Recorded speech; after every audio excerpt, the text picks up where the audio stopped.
تذكر يا أخي يوم التنادي وتب قبل الرحيل إلى المعادي.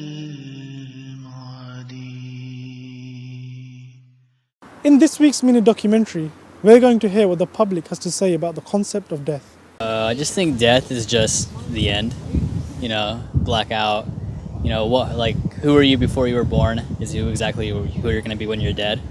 If you don't live a proper way of life, you either go to heaven or you go to hell. So I think people get so consumed with the idea that you could go to this place called hell and it's forever. So I think that's what scares me the most about death anyway. Honestly, it might sound bad to a lot of people, but sure. I do believe that we're the same as any other animal. We just live and then we die. And You take a very positive view on it. Very positive. I embrace my death every day. I celebrate my funeral every day. Every time I walk with death beside me. Wow! Wow! Okay, that's quite... I feel like it might need more than 30 seconds. No comment. I don't know, I don't want to think about death. You never think about it? No, I don't choose to think about it. Whatever happens, happens, basically. Do you feel that once someone passes away, there is an afterlife? No, I think there is. I'm a Christian, so I believe that you there's something else after you die. Well, from the Buddhist point of view, death is not the end of everything. Death is just a transformation. It is normal that when a person is born and then one day that person will die. So when we look from the Buddhist point of view, that is not a scary event. It's just a kind of transformation. Mm-hmm. So when a person dies, then that person will be reborn immediately because Buddhism believes in the cycle of birth and death. Loads of different cultures and loads of different countries kind of see death a lot differently, but for me it's just kind of the end, really. Like, you have your life and then you live it and then you die. And is there a hereafter it's as well? Part of, I'm kind of apathetic on the thing. I think it's great if there is, but if there isn't, then I'm comfortable with that. When you pass away, then you'll join all your loved ones in heaven. So I think it's somewhat sad, but also really beautiful, I guess. So from a humanist perspective, the view of death is that it is the end of life. There is nothing after death. It is the termination of your life forever.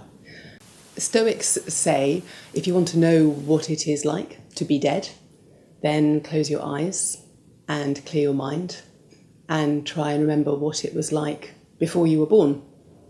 And that is what it's like to be dead. I see it as like a dessert. Why do you eat a dessert? At the end you know it's going to be gone, but you eat it because you're going to enjoy it through the whole way. So taking as much away from it as you can. So in the end the dessert's going to be gone, just how life is, but you might as well use as much of it as you can and take as much away from it as you possibly can. Dr. Wells, what is the Christian viewpoint on the concept of death? Death is final, ultimate, complete, and total. That's the first thing to say. The second thing to say is that because of the resurrection of Jesus Christ, Christians can have faith that God will remake them out of all in their life that has turned to God. God will remake them into a resurrected body after the form of Christ's body. Do you think that to believe in the hereafter, that is central to believe in an almighty being as well, in a God as well? I don't feel God is something up in the sky. I think God is within each and every individual. He's with us right now in this present moment. And if you know that that's where you're going to go, and you're aware of that knowledge, then what is there to fear? What is there to, worry about? When you get to that stage, are you even going to remember this life? Sure. What is the Islamic viewpoint on the concept of death?